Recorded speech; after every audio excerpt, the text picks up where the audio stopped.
Hello, I'm Des Dearlove, co-founder of Thinkers50, and I'm delighted to be here today to introduce our Coaching Legends series. In these sessions, we talk to exceptional coaches, individuals who have worked with top business leaders. Our aim is to bring you insights and learnings from their experiences in the C-suite that can make you both a better leader and a better coach.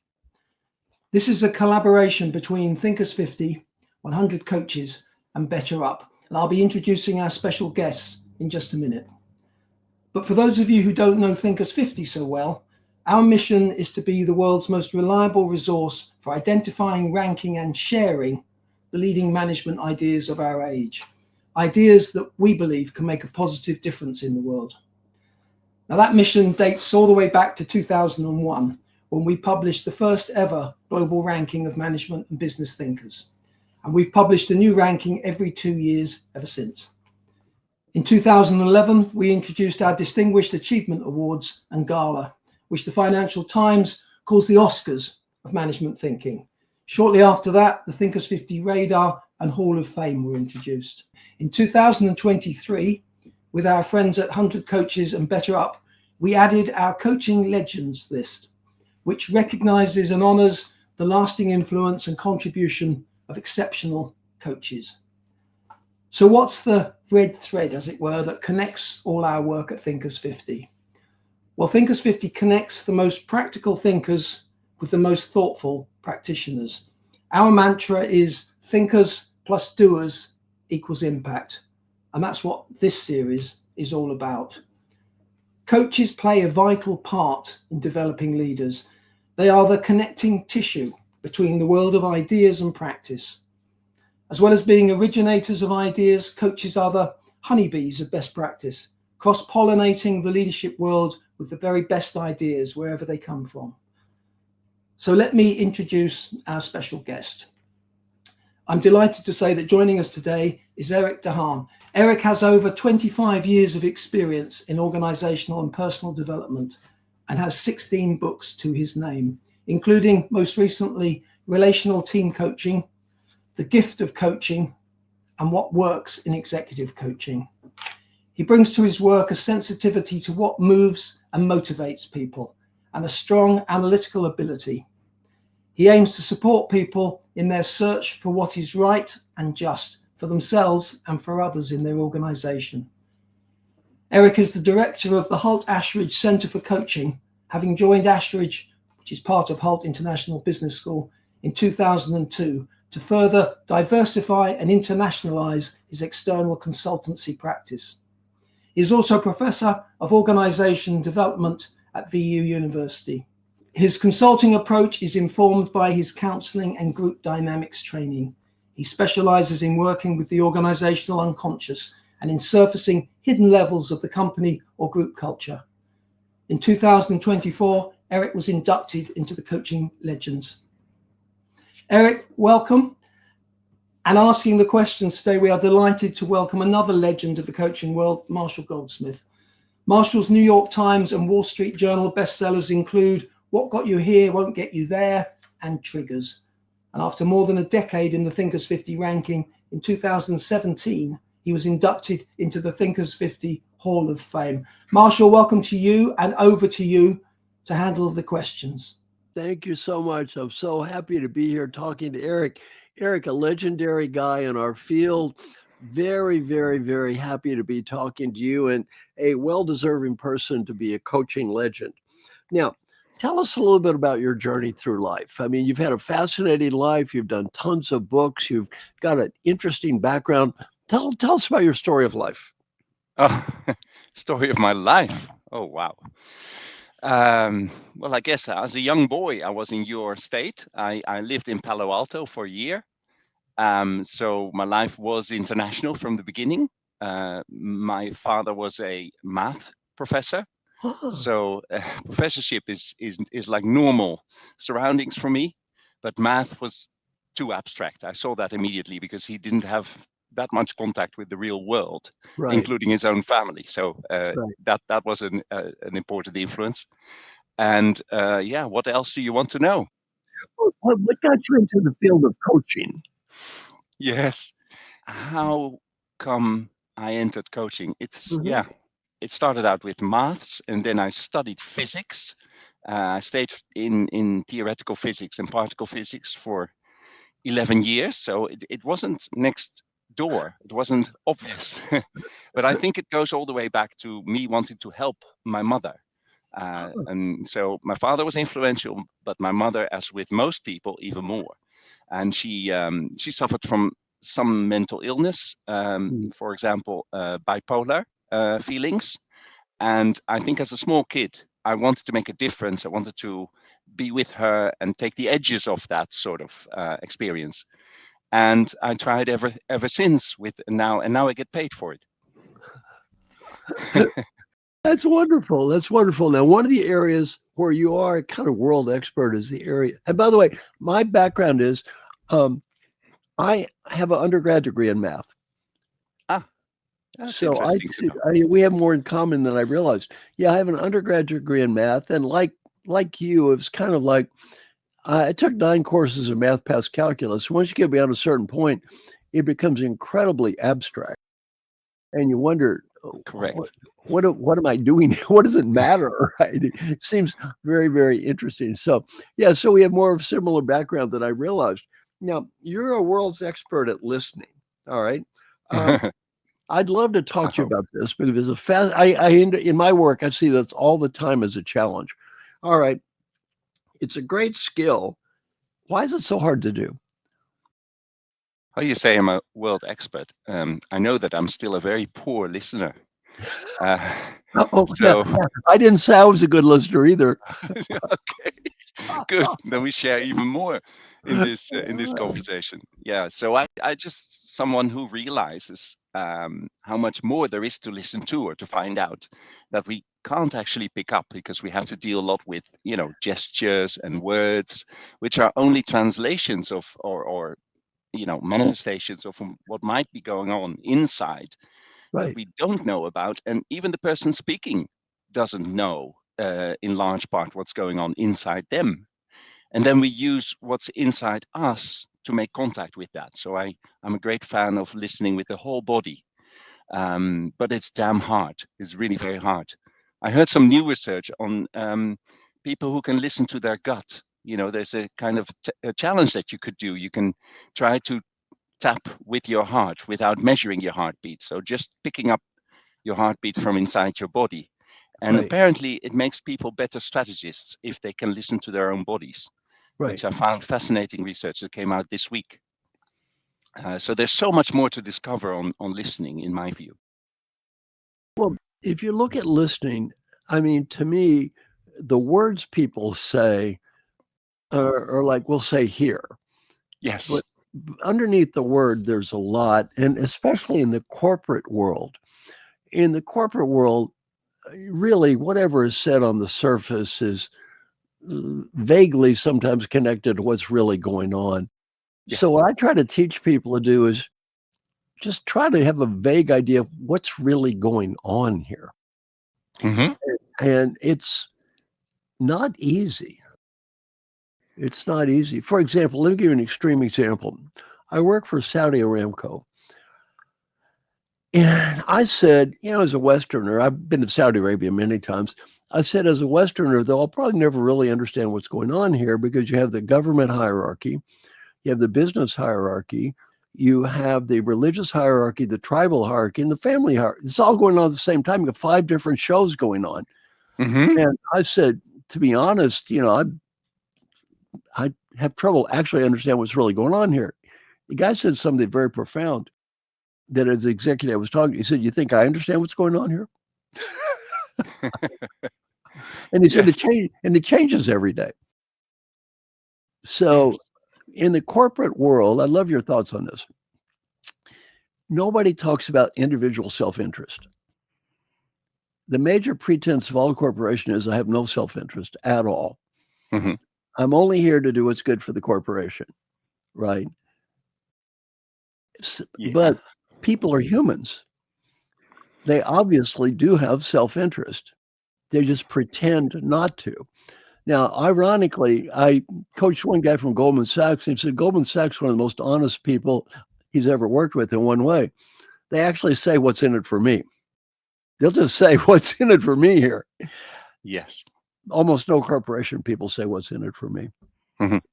They all hide and pretend there's nothing in it for them, and they're sacrificing their soul for the corporate God. How do you get people to get beneath this surface manifestation of communication, at least have some vague idea of what's actually being said? Yeah, good question. I think you probably need to be deserving of hearing what's really going on. And if you work in a different culture, like in your example, then you have to earn that right, probably to an extent. When it comes to listening, for me, it's very important that we listen to what's here now. You said that, actually. You said listen to what's here. And I think that's very important because the content always refers to something out there or in the future or in the past. But Right. what's underneath, the emotions, the intentions, the in between the lines, the metaphors, the repeat language, the words not used and chosen, that is all now. That all happens now. So we need to really attune in the present moment. That's Yeah. very important in my view for listening.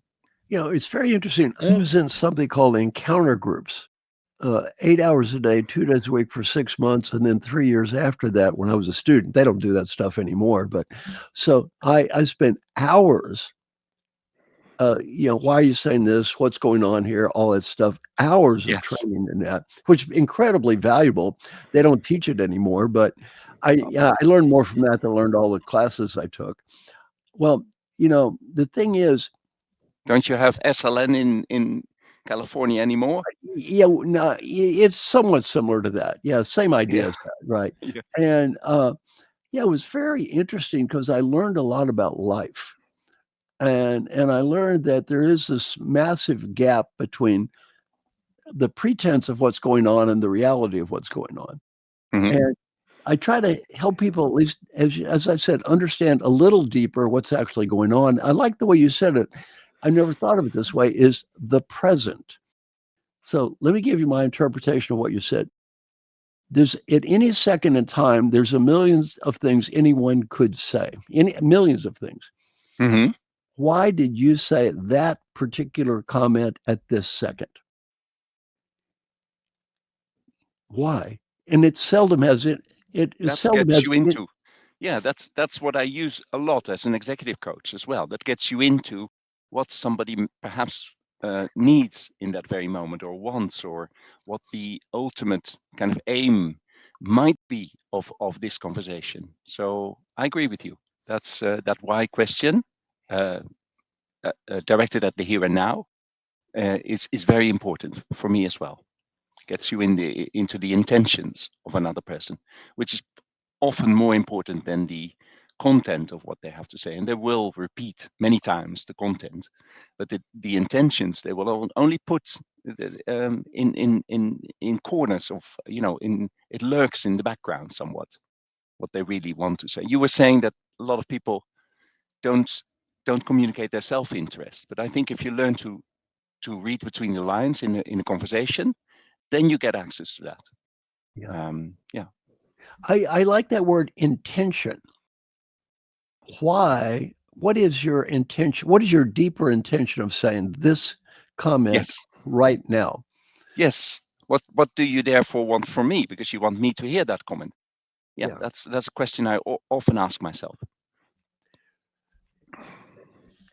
Another question. Okay. One thing I try to teach people, especially at the CEO level, is look like you. I love your thoughts on this. Look like you care. The reality is, the CEO sounds like some glamorous job. A lot of it is just boring. You're sitting there meeting after meeting after meeting, and you're listening to crap you've read 1,000 times before. Anyway, everything's sanitized to death before you even hear it. Some kid is making some presentation. You've already heard the presentation. It's already been sanitized. But what I teach them is you got to look like you care. You might be bored shitless, but you at least need to look like you're listening, because if you don't, the poor kid is going to be demoralized. How do you feel about teaching people at least to look like they give a shit? I'm not sure. I'm really not sure. There might be some intercultural difference between the two of us as well. It sounds like your world is a little bit cynical, and that might be happening I'm right not now being in the United cynical. States. No, stop. You didn't understand me. I'm not being No, cynical at maybe all. not. I'm But the opposite. you're I'm saying not. pretend I'm not to being care. cynical. Okay. I am a CEO. I am legitimately bored to death. I legitimately have heard this thing 1,000 times before. Yeah. I'm a human being. Human beings do get bored, by the way. Yes. I'm not being cynical at all. Why do you do this? Because you want to be considerate to that kid. I'm not being cynical. I'm being the opposite. You want to be kind to that kid and make that kid feel good. You want to make, and if you act bored, Yeah. you're going to destroy that kid. Yeah. Yeah. Yes. Well, it's true. It's not very helpful if a CEO is bored. Then it would spread through the ranks, I suspect. Yeah. Oh, yeah. And you're Yeah. human. CEOs are humans like everybody else. Yes. Yeah. They get bored. Yes. So Yeah. one thing I teach people, look, it's not only important to listen, look like you're listening. Some people are actually listening, but don't look like it either. Now, what do you think are some other important skills for leaders in the future? Important skills for, well, the future. It looks like there's going to be even more crisis. No, we have the multiplication of crises around the world, and if not crisis, we have change, volatility, pace of change, IT replacing us, and so there's a lot to contend with, I think, in the future. So, and I think we're a little late, to produce to kind of come up with the leaders that are suited to that world, that new world. So we're a bit late at developing democracy around the world in various countries. We had a chance at it, I feel, but it's only limited around the world. And similar, I think, in organizations as well. Or organizations are still very hierarchical, patriarchal, etc., etc. So they're a little bit suited more to more slower moving times, I would say. Right. So it's going to be very tough, I think, leadership in the future. Well, there are two issues, macro and micro. Yeah, I was you've been, connecting the two in a way. you were Because talking for me, about a great macro. value is Yeah. democracy. Yeah. Yeah. The reality is nobody I meet is going to influence the global economy that much. So at the micro level, what are some of the important things that a real human being could do in a real organization in the real world? Yes. Okay. Well, for me, there's several things. We already spoke about listening, so Yeah. I think that's really important. The ability to connect and to collect information from, Right. let's say, even if only the next level down, or maybe the people outside the business that you speak with, relevant people, experts. So to be able to collate that information and make better decisions, I think is incredibly important for leaders. You've probably seen the book Wisdom of Crowds, Yes, I have. which tells us that a decision made by more people, more experts, is a better decision. And that tells me that leaders in every in every organization, but in particular when there is crisis, they need to be able to get the input, the opinions, the decisions that their staff would want to make onto the table, let's say, onto the open. So they have Yeah. to be very good listeners for that, I Yes. feel. Yeah, and another thing is they need to sort of contain, or hold the organization, and hold this kind of top job on behalf of others. Even if Yeah. they're middle managers, they have a top responsibility for other people, so they Right. have to hold them together.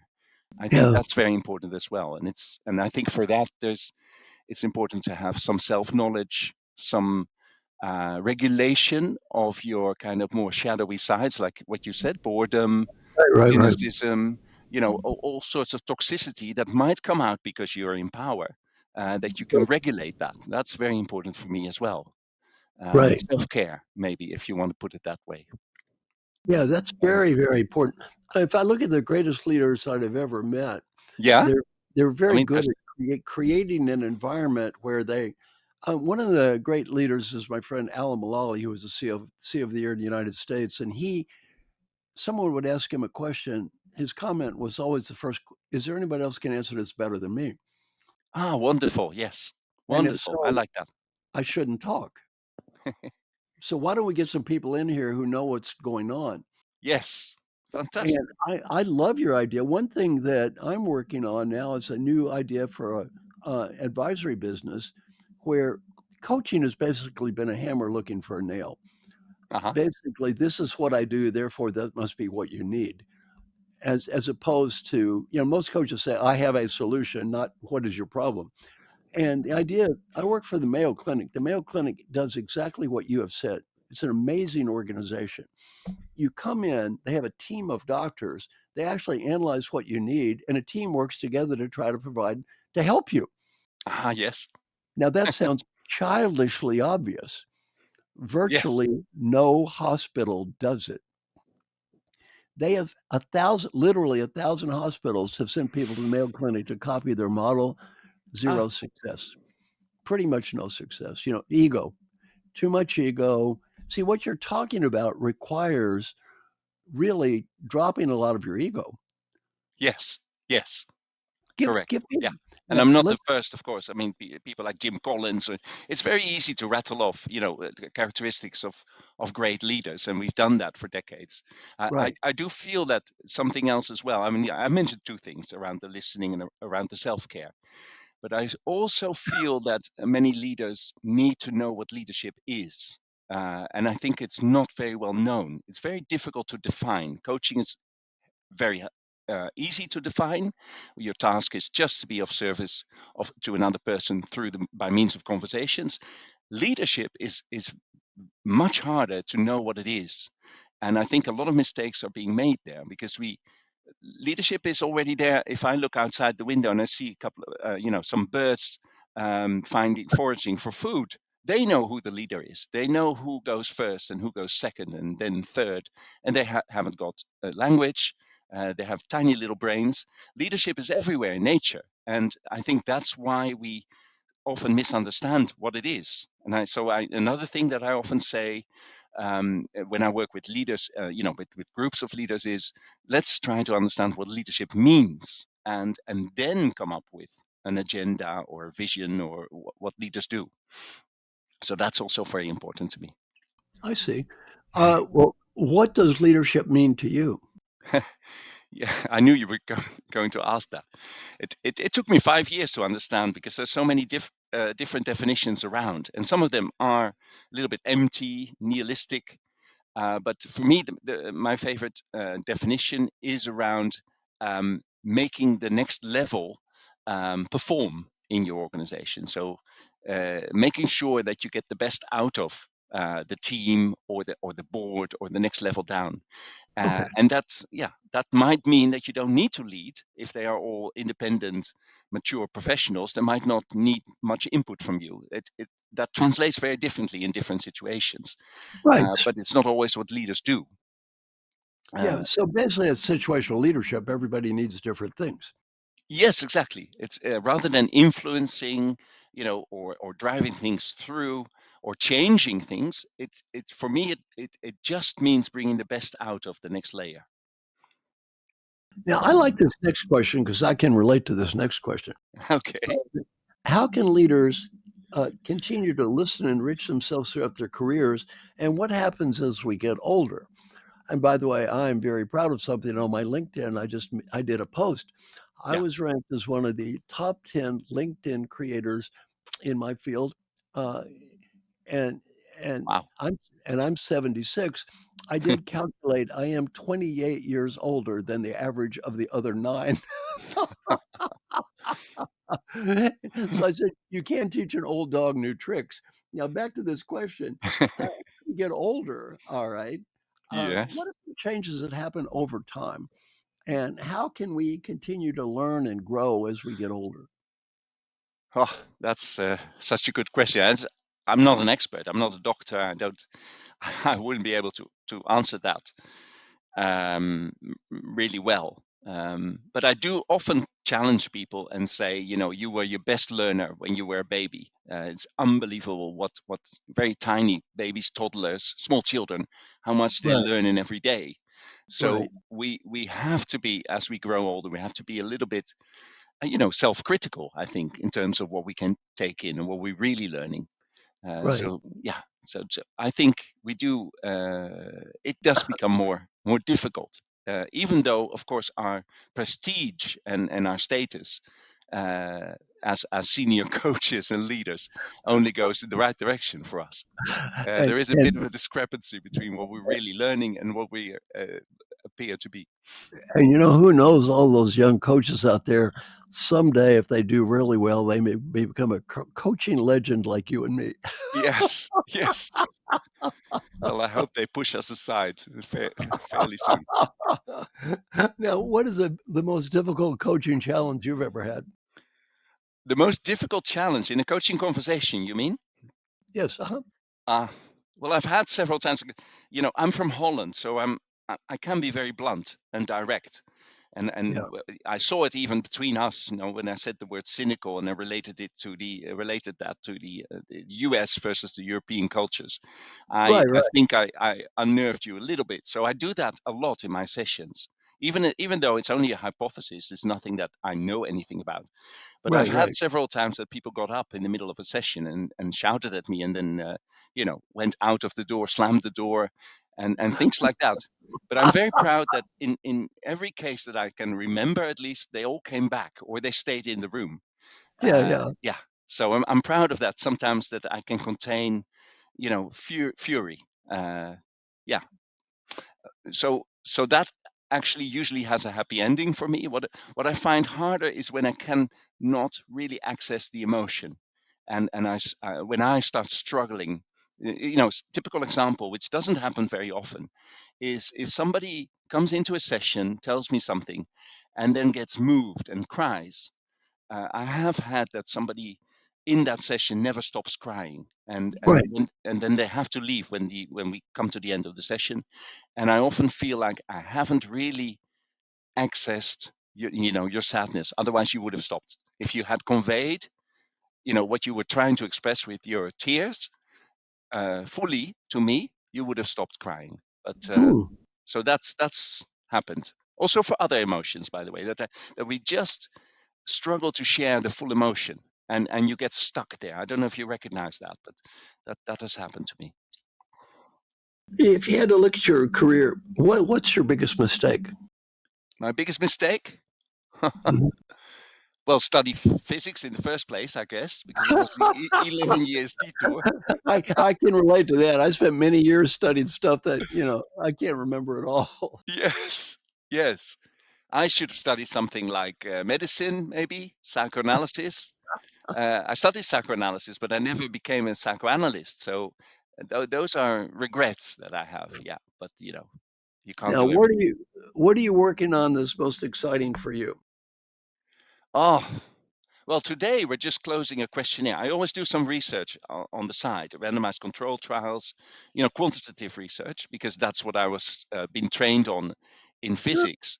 And I'm doing one at the moment that we just closing the data collection, and it's about money. So that's often called the last taboo, no?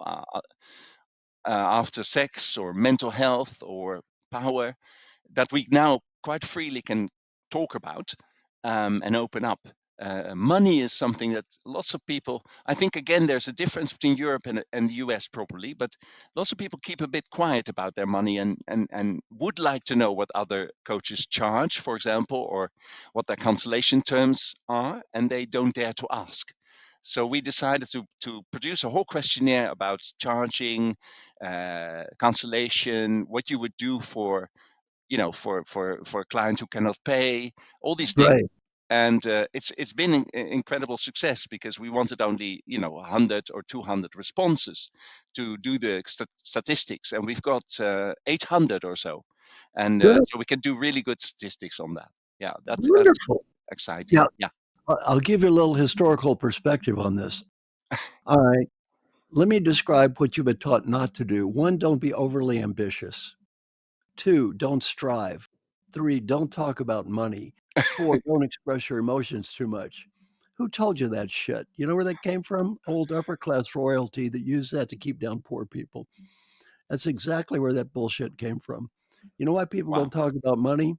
Why they don't talk about ambition? Because they've Yes. been trained by the upper class not to do that. And Yes. the upper class Brits were so good that if you were ambitious, you tried to make money, whatever, not only did you get crapped on by them, you Yeah. got crapped on by your own people. That's fascinating, Marshall. Stuff That's is really deep. interesting. Yes. It's very deep. Yes. It is So it's an very, very deep. imperialist taboo. Yeah, I like it. Why is it taboo? You know why? Exactly. They'd never had to talk about money. You know why they didn't have to talk about money? They were brought up rich. Interesting. Yeah. Did you know the idea of amateur athletics came from the upper class Brits? Sorry, amateur, did you say? Athletics Yes. came from the upper class Brits. The original Olympians were all professionals. You know what they did it? Keep out poor people.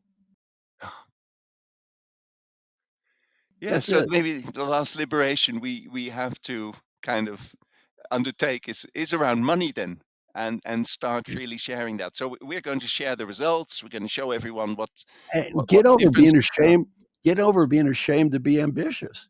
By the way, most coaches Mm-hmm. make no money. Ah, Most coaches make no money. I mean, there are way too many coaches anyway. The market is saturated with people, and yeah. most of them make less than secretaries. And they do it for the love of the work.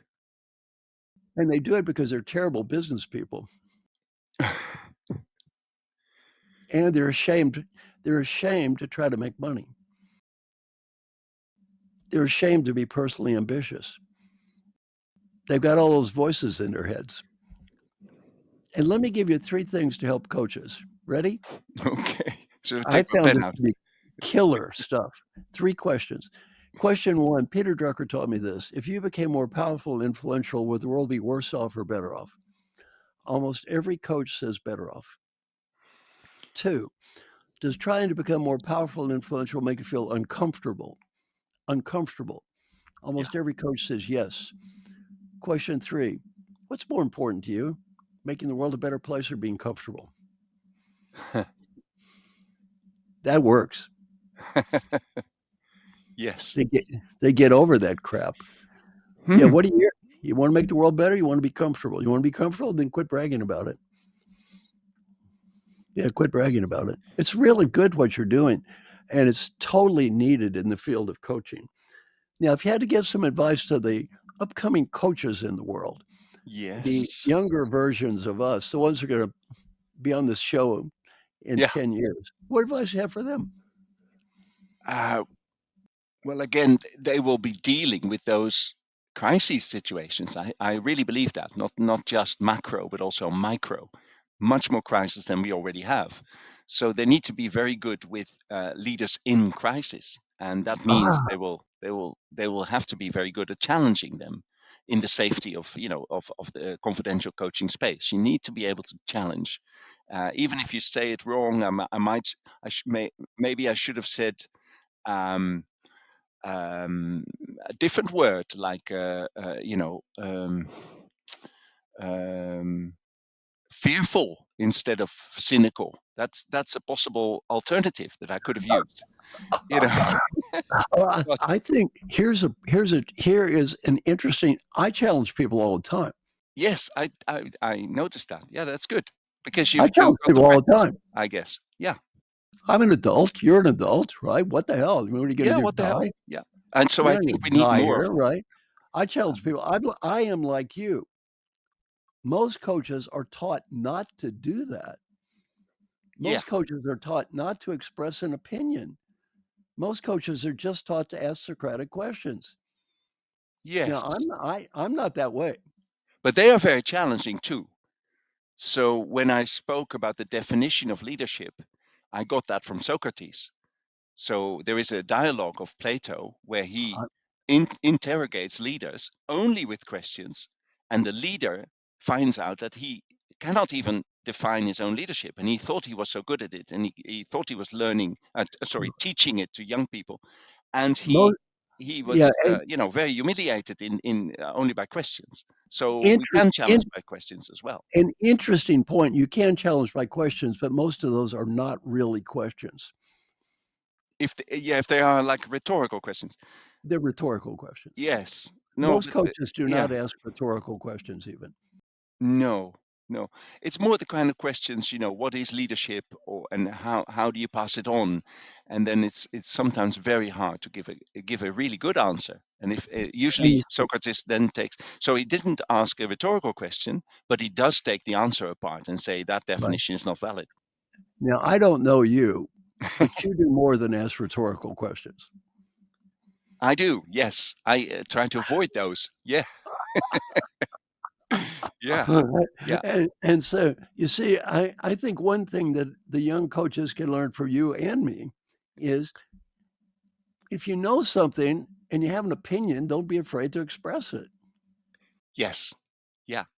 And even better, if you know something and you have a hypothesis, don't be afraid to express that. So the best challenges are hypotheses about what might be going on, I think. Well, thank you for this wonderful conversation. Let me tell you some things I've learned. Okay, one thing I learned is focus on the present. I was doing that, but I never phrased it that way. Very helpful to me. Okay. Two, I like the word intention. Yes. What is the intention behind what you're saying? I never use that word as such, but I find that to be very, very helpful for me. What is why are you doing this? What is the deeper intention? Yeah. Not what are the words. So focus on why are you saying this now? That Yeah. was very, very helpful to me. And 100%. so I like that. Well, now what Can I do you say do? one more thing? Sure. Because what you're doing there is impressive. So what you've just done is you summarize half an hour of conversation, and you've drawn out two, and you were about maybe to go to a third essential within that. And I think one of the best things coaches can contribute is not so many questions. Less questions is better, but summaries, and especially these very crafty summaries, like you just gave one, that cover half an hour of input, and you can summarize it into 2 lessons or 3. That's brilliant. That will help you to really retain something from this conversation, I think. Well, I had a high opinion of you to start with, but when you pointed out that was brilliant, my opinion only went up. Now let me ask you a question. All right, what is one thing you learned in our little conversation today? I really, I learned how to speak. It's about speaking truth to power. I see you as a powerhouse in our field, and I discovered you're a human being, and we share so much. So those are two things that really struck me. And of course, I wrote down how to empower coaches. So those 1, 2, 3 for empowering coaches, I also love. Well, thank you so much. It was fun to work with you. I hope I get to know you in the future. Yes, You seem like a really interesting character, fun to talk to, yeah. and coming up with lots of fun ideas. And Please come and so visit. I'm near the Heath in London, so and you'll visit London a lot. So you're very welcome. thank you. I'll be there for Thinkers 50 at least. So Exactly. anyway, thank you so much. Thanks, Thinkers 50, for setting this up. Um, and again, Thinkers 50, we're going to be doing some more of these. And the other thing, I think, I don't know how many of these other quote legends of coaching you know, but on the whole, they're really good people. So I think, and also fun. So I think you will really enjoy being around them because, like you, they have a good sense of humor. They're not so stuffy. They're open to new ideas. So I think Yeah. you'll enjoy them. Scruffy, but not stuffy. Thank you very much. Thank Bye-bye. you, Marshall. Thank you.